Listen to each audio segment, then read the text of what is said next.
Hi, and welcome to this lecture in a series of lectures on C# programming. This lecture is regarding your IDE, the Integrated Development Environment, and creating your very first application. And it's being presented by myself, Dr. Peter O'Neill. Okay, so without further ado, let's have a look. What does IDE stand for? Well, IDE stands for Integrated Development Environment. As said previously, it is what we software engineers call Visual Studio, or VS. This is the application you are going to use to create your own applications. So ironically, you use an application in order to create applications.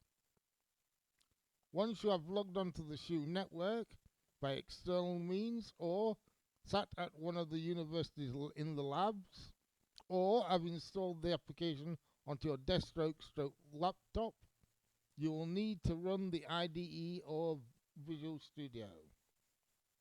This is achieved by the easiest way to find them is very simply just going to the thing here and literally type the word in.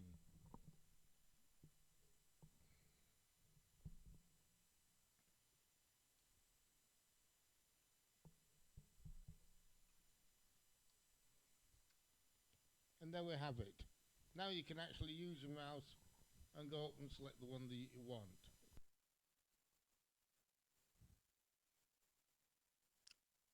Okay, so once you've selected the one you want, in our system at the moment at Sheffield Hallam University, we're using Visual Studio 2017. However, Visual Studio 2019 is available. But I thought I'd just show you around the IDE of 17 first, as the new interface for starting up Visual 19 is much different, and I'll show you around that one after.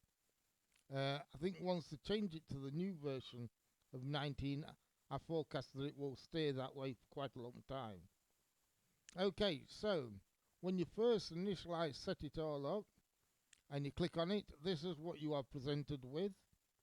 And as you can see, it gives you news and also previous applications that you've generated. In your case, recent will be empty or should be. But above that, in start, you'll find a new project and so on. Now, not only will you be able to get from the middle, the core center, but also you'll find that there's a menu at the top, and the quickest way to gain access to some of the stuff is actually just by clicking on the menu. Here you can click whatever you like for to get the information you desire. This is the debugger, but also you've got the for file. If you actually select the file, you'll be offered the following. So you'll be offered these from this one here. So they're the same really. And that's really all there is to say about the ID at this point. And then once you've clicked that, you'll be offered a new project. This dialog will show. Here you are. Here's our new project. And then what we have to do is we have to select what we want. So in this instance, we're going to choose C# or Visual C#. And we want to choose a Windows Form application in C#. We'll of course give it our name, which is my first app, which is clearly a lie because it's not my first app, but there we go. And then it'll be automatically put with the same solution name, which I recommend you leave. And also you can see here that I'm actually using Visual Studio 2015, which are roughly the same. Interface wise there's no difference. But you can see I've got a path here to my projects. Now you can of course change that by selecting browse, but I strongly recommend you not to do that. Okay, and also what I strongly recommend you to do is click the box where it says create directory for the solution. This ensures that you keep all your things together. Will make it easier when you come to submit. Okay, then we click on the OK button, and within a few seconds, or depending a bit longer depending on what system you're on, the IDE shell become populated and look just like this. Okay, so what are the elements that we have here then? Well, this is our design window, or the form view, and basically this is your main window. Yeah, and you can make that larger. You can get rid of the widgets in the top right hand corner. You can give it a title. You can give it an icon. You can change its background color. You can put things on it and so on. Okay, and the way in which we put things on often is via our toolbox. Now this is a toolbox. You can pick what you want, drag and drop it onto the form. Now remember, all of this is object oriented programming, so the form is actually an object, and of course all of the tools are classed as objects. Yep, and they are using classes, and a class, if you like, is a blueprint of an object. So when it's instantiated, it becomes an object, but before it is an object, it is a class, and that's how we can manipulate and we can inherit classes into classes and so on. Now don't worry about that just now, but keep it in the back of your head that everything is object oriented. So each thing is an object or component, and you can actually manipulate that component in its entirety. That's good, because what we now can see also is that each component or object, whatever we want to call it, actually has its own set of properties and also methods, etc. Yeah, and that is where we get to the properties window. So the properties window lets us manipulate that component or that object while it's in its class state and change its defaults. Okay, and then in the other corner at the top is our Solution Explorer. Now we can actually create objects ourselves or classes ourselves, and then actually manipulate those classes and pull them in to the form. And it's within this box that the classes will appear and say that it's part of this solution. Okay, and well, you'll see a little bit of that a bit later on. Okay, so now back to our edit window or our form object, right? Because this is our form at the moment, and we're a design view, so we can drag and drop. But also by pressing the F7 key on our keyboard or right mouse click on the form, we can get it to actually show us the edit window. But before we do that, let's have a look at the latest version of IDE, which of course is the 19, Visual Studio 19. Okay, so 2017 and all previous versions had the interface that, or the initial interface that has been shown in the presentation. However, from 2019 on, I believe that the interface is going to change to what you can see now in front of you. So let's give you a little breakdown of how to create your first app in the latest version. Now this might not be the version that I request you to use, because normally I keep up with the version that the university keeps upon its servers, and therefore I would request you not to use this unless told to do so.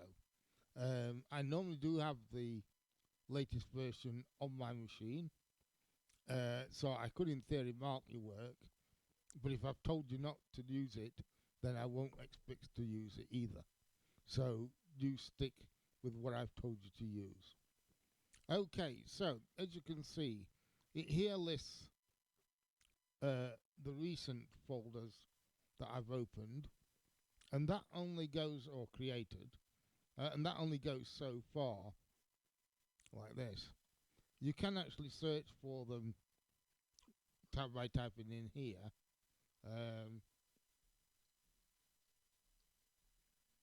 And typing in, and then it'll list just the ones with the break in. Okay, so you can actually search if they're not actually on the recent ones. Now, down the right hand side, we've got the clone, which basically enables you to get files that you've kept on repository from GitHub or Azure, right? Azure is Microsoft's own repository style interface, and GitHub is one that they've just purchased it last year. It was private before that. In the place of GitHub, if you contact them and explain that you are a student at university and would like to use their repository on a private, with a private flag on it, that's so that other people can't see what you've done, and it's what you need if you want to use it for your assignments. They will actually give you a license or a free pass for the period of time you state that you will be at university. So therefore, I would suggest that when you write to them, or when you select on it saying when you will qualify, I suggest you make it a year after, or something like that, just in case. That gives you a little bit of a break in case you have to skip out a year and then come back.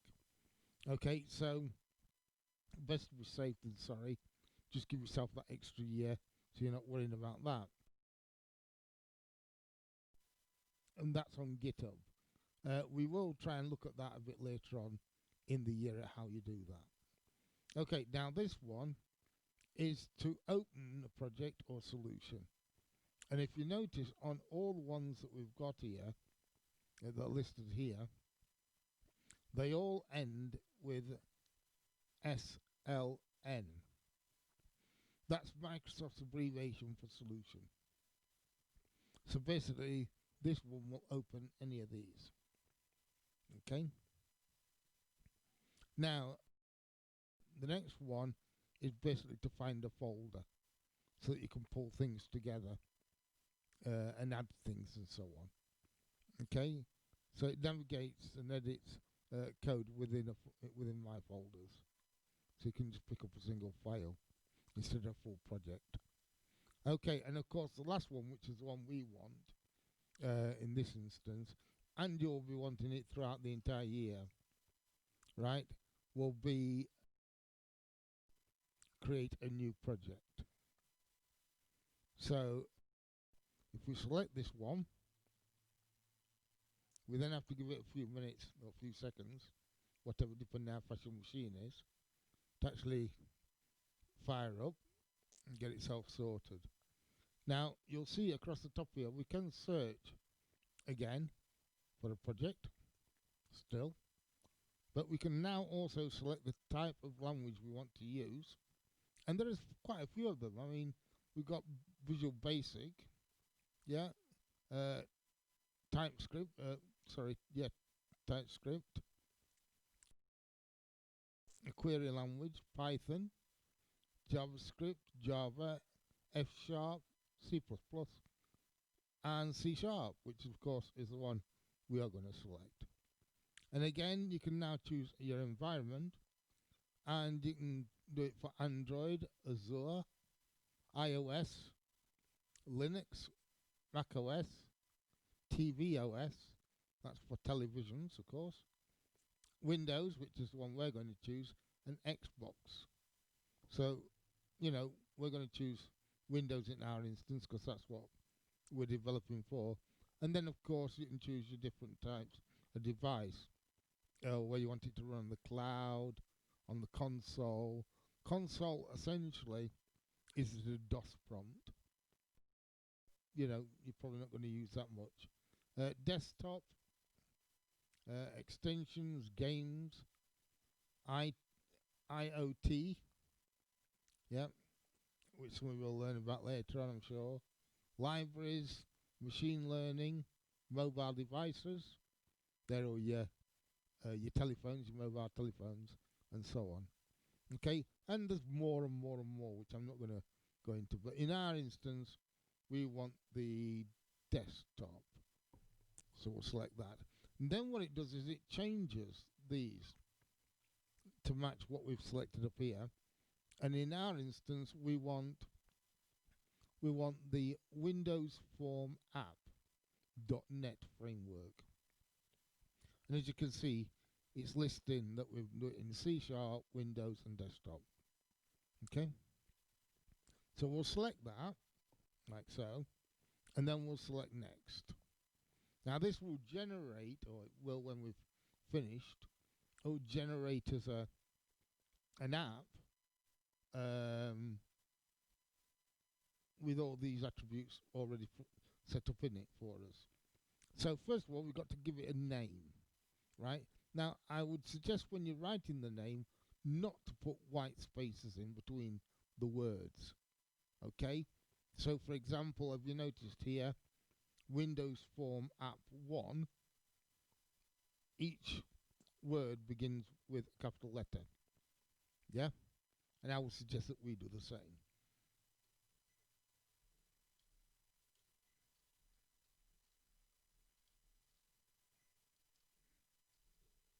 Like so. Okay, so it's my first app, which is clearly a lie, because I've done it on more than one occasion. I've done this thousands of times. So, if you look here, we have now C backslash users, Peter's shoe account, my source, and my repositories. Now remember earlier on I was talking about GitHub? Well, they're classed as repositories. So you have a local repository and you have a repository online at your GitHub account. Okay? And these are synchronized using the software. So that way you can keep a copy of where you are at any given time during your development. And you can add notes in to tell you what you were doing at that time. This is extremely useful. Okay? And we can change this directory if we wished. Okay, so here we are. As you can see, I've already created one, right? Which we can get rid of that one, because we're going to create a new one. Okay, I told you it was my first time. So there we are, we're in repositories. So I'm going to select the folder. Now we've got solution name. Now this is basically if I turn off this one here, right? If you notice it says place solution and project in the same name directory. That's what we want. This is what I recommend you always do. If you always put it into the same directory, it ensures, essentially, that when you come to submit it to me as an assignment, everything is contained in the same folder. Yeah? I've had a considerable number of students that have not ticked this and ended up with bits of their application all over their computer for some unknown reason. Well, basically because they're not watching what they're doing. And then when it's come to actually submitting it, they're then having to try and remember where all the individual elements are. This is not a good thing. Because if you miss one element out, submit it, it won't work. And of course then I can't mark it. Therefore you score 0, which is not a good move. Okay? So by doing this, ticking this here, you're ensuring it will put it all in the same folder. Unless you change it, of course, which I recommend you don't do. Okay? Finally, you can tell it which framework you want to use. Now this is the latest framework at the moment, which is 4.0. 7.2. But you can see there's previous ones here. We could choose if we wish. Okay, we're not going to. Okay, once we've selected everything, told it what we want to call it, where we want it to be, we can now say to the machine, right, create me the structure for that.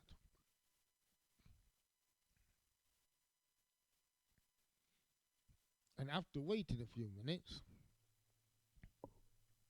the app will generate all the required files, create me a directory in the correct place, and save all those files into that location. And here we have it. So we've got my first app, which is my project. Okay. And we've got our first form, which actually is this form. This is form 1. And basically, it's done all the structure for you. Now, you'll notice that unlike the previous version, I haven't got all these elements set up. So, for example, I've got my properties window where I had it before, and I've got my solution window where I had it before. But I don't have my toolbox. Now, if you look down the side here, look, we've got several things. We've got data source, server explorer, and of course toolbox. Now, I'm not going to go through all of these. You can have a look at them yourself and read up about them on your own, right? As I've said to you before, and I will say it again, the Visual Studio application is growing year on, year out, right? Constantly growing. They're putting new things into it, and sadly, we can't cover everything within the module. What we're trying to give you, or what I'm trying to give you here, is a basic understanding of how to create a program. And that's what this is all about. So let's put this out so we can see it. Okay. Now, the one issue now you've got is, 1, it's got nothing in it, and 2, it's covering the form. So if we click on the little pin here, so we've got to wait for it to stop trying to load something in.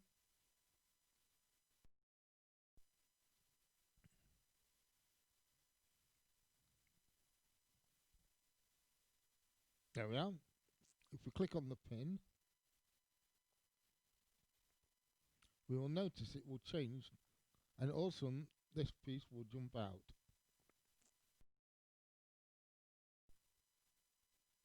It's a bit slow, my machine this morning.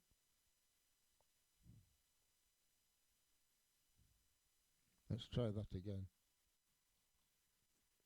Oh, not responding. Oh, it has now there. And now notice, and the reason why it was taking so long is it was loading these in. And there are loads of them. Yeah? Loads and loads.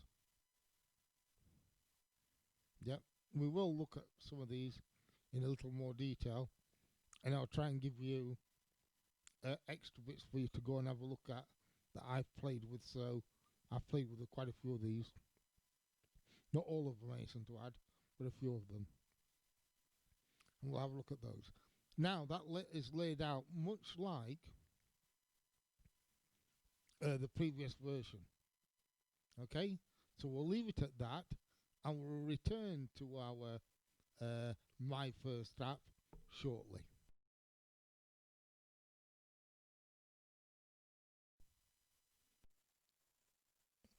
Okay, so back to My First App.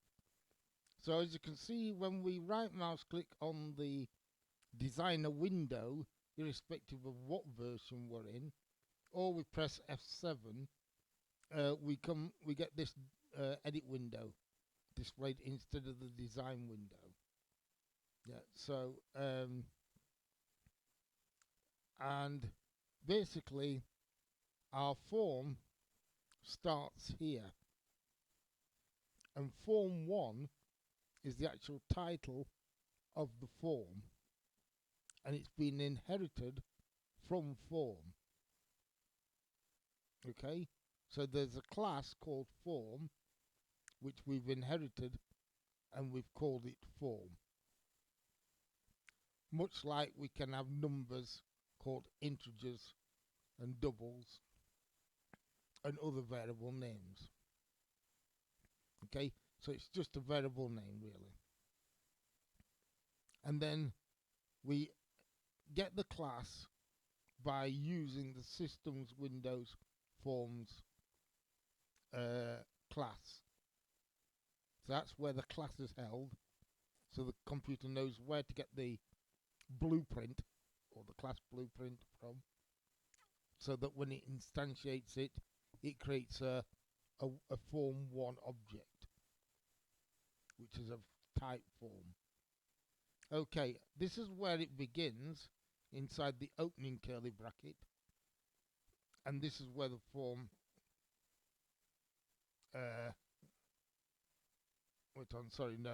that's where the actual form ends. The one below the first one that I showed is where the class begins. The namespace starts on the one that was said. Okay, I hope that's explained itself. Okay, so let's now create ourselves our first bit of code. So my first bit of code, it is entering the source code that this module is all about.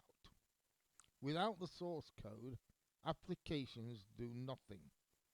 In fact, without the source code, computers do nothing. They're just a load of wires, electronic components, and a bit of silicon, and somebody trying to shove electricity into them. Okay, so without the software, the machine is just a skeleton of bits and pieces, electronic bits and pieces. The source code, or code as we call it, is the skill and knowledge you are desired to learn and become familiar with. You will not learn it just in the time we have, e.g. during your lectures and tutorial times. You will need to spend some quite considerable time of your own to become skilled and efficient programmers.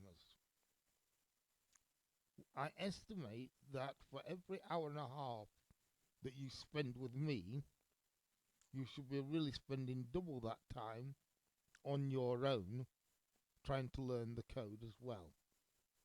So in other words, roughly about 4.5 hours a week. Yeah? So that's 3 hours on your own and an hour and a half with me.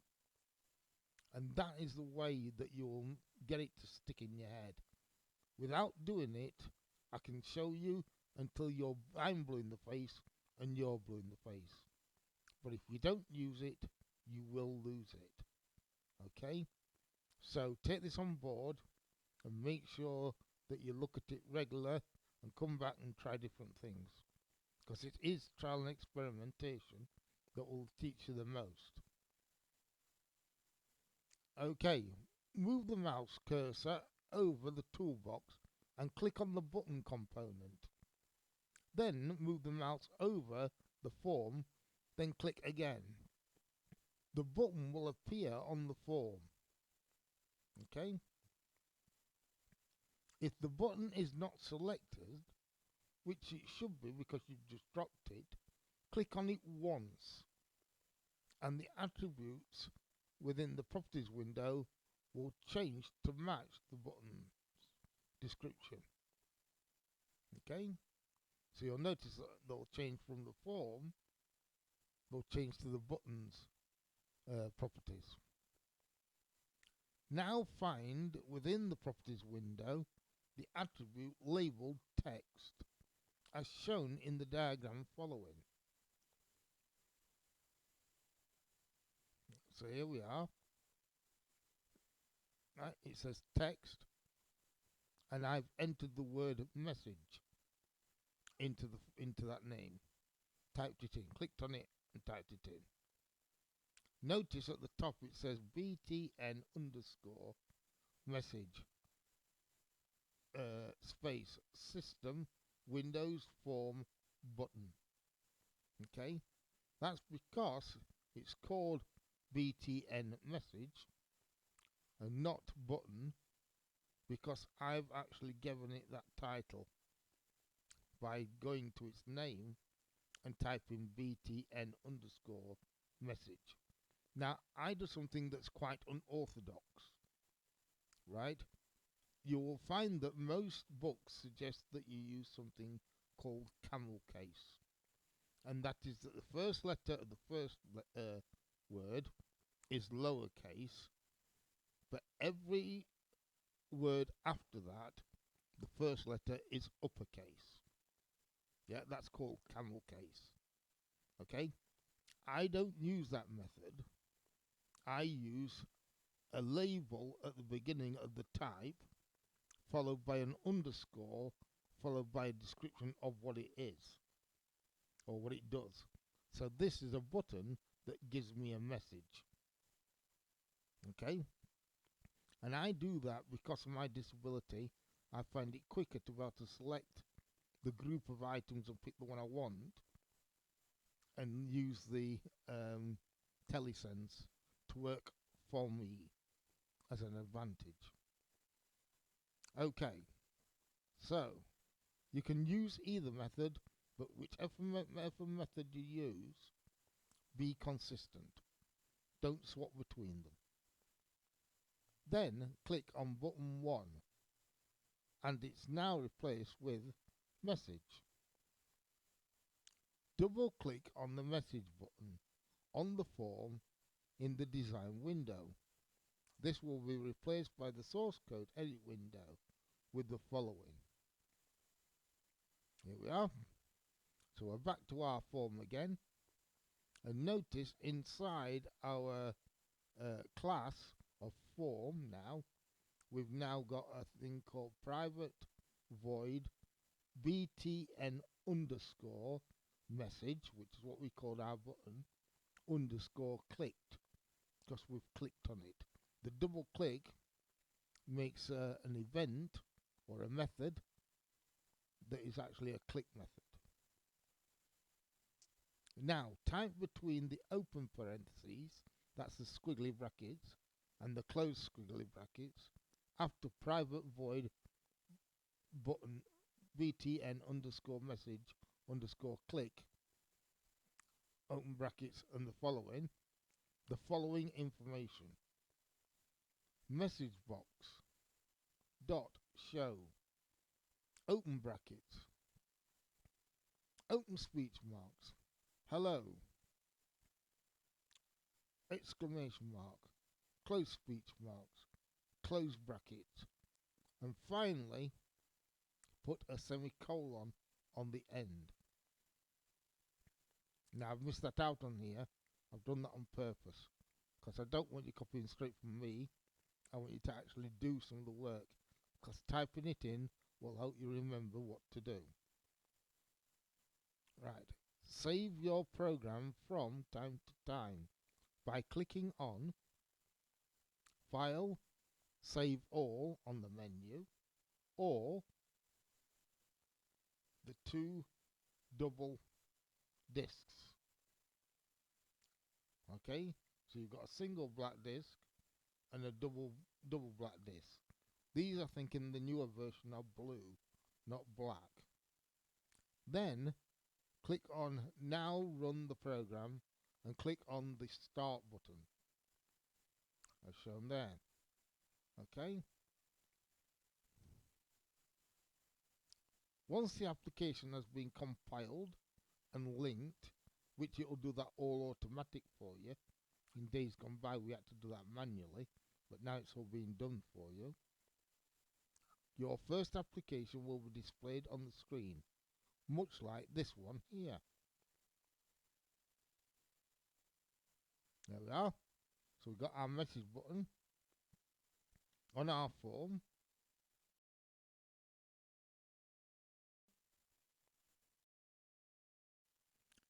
Okay, so now we're back with our application, which of course is my first app. And as you can see, we've got our form here. And as I said to you before, by clicking on the form, you can see that I've changed the properties window.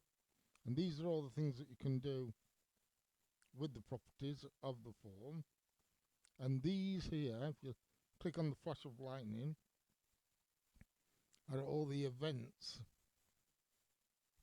that are attached to the form, or the methods. So you can use all of these methods on this form.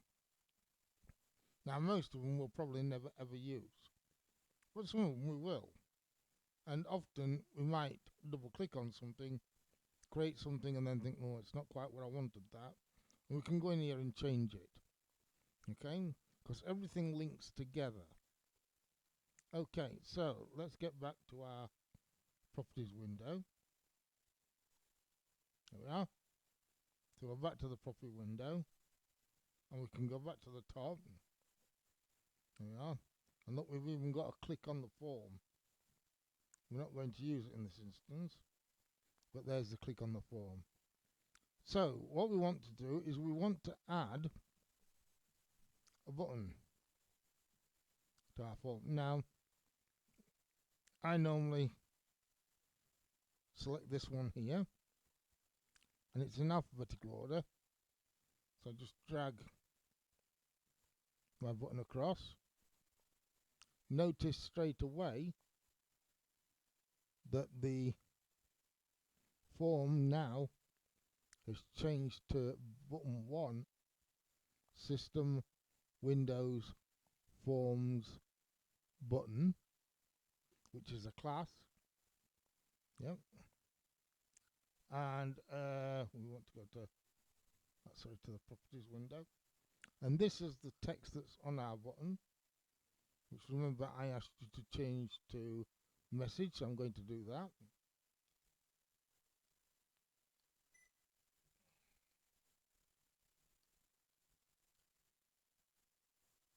And then I'm going to change its name as well.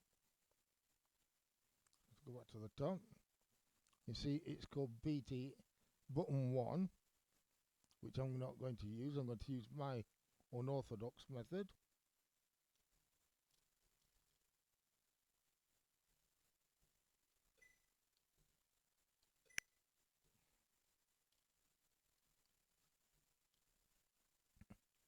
Okay, so now my button's called BTN underscore message, and as you can see on the form, we've got a meta button called message with the title, and if we double click on it, we generate automatic a method called BTN underscore message underscore click. And in here we can type the code that I want it to run whenever a user clicks on that button. So here we go.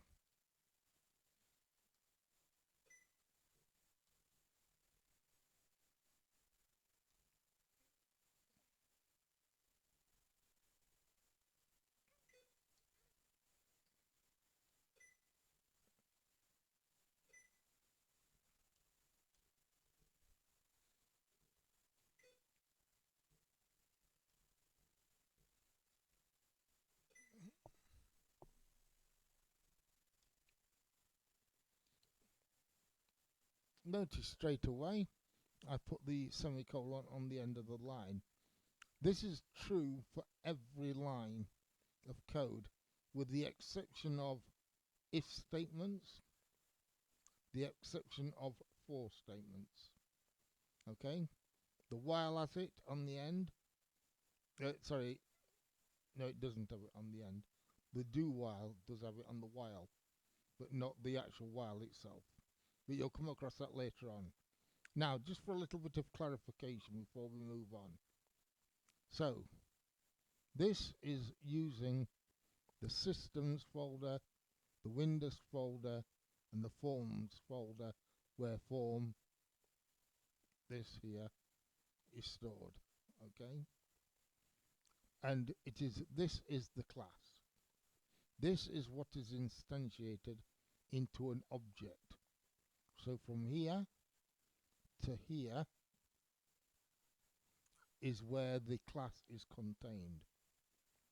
This here is the namespace, and generally it's the name of your application. Okay, and that goes from this one here all the way down to here.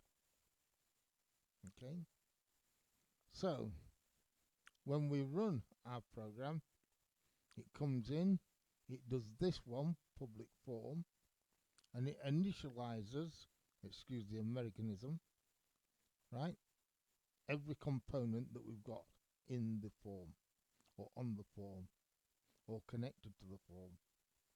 And that includes our button message box click, right? This object is what is itself, it's a button, and this is for the event that's happening. In this case, when we click on it, E becomes a button click. Okay, so we can actually see what was called, how it was called. Right, without further ado, let's save our program. Remember the double things, that saves all. Of course, you can also do it through File and wait on, where is it? Somewhere here. They are. Save all. Alternatively, you can do it with Control plus Shift plus S. Yep, I tend to click on here. Just quick, done. If it's a single folder I want to, single file, sorry, I do that one. In fact, in generally, I always click that one because it does them all anyway. Right, so I've clicked on it. Now I click on Start, and straight away at the bottom down here, it will start to compile and create the application for me. Yeah, so it's compiling and configuring the debug version for the CPU that's relevant to my machine. And within a few seconds, because it's such a small program, the window appears. And all I've got to do then is click on it, and it says hello everyone. When I click on the OK, it will disappear. And I can click on it again, and so on. Notice the widgets are already there. Remember, these are objects in themselves. Okay, so let's close this down, and we'll leave you with that. Now, during your tutorials, I'm going to ask you to hunt around and do other things and learn how to control your GUI, and also get familiar with the IDE. Okay?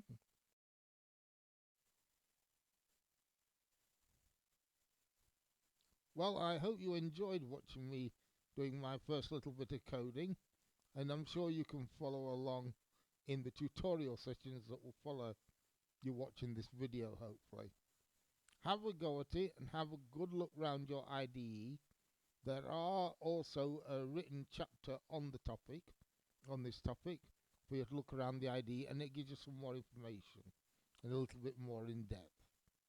If you have any questions, please feel free to email me or speak to me during the tutorial session. I'd like to thank you for your time, and I hope you've enjoyed watching the video.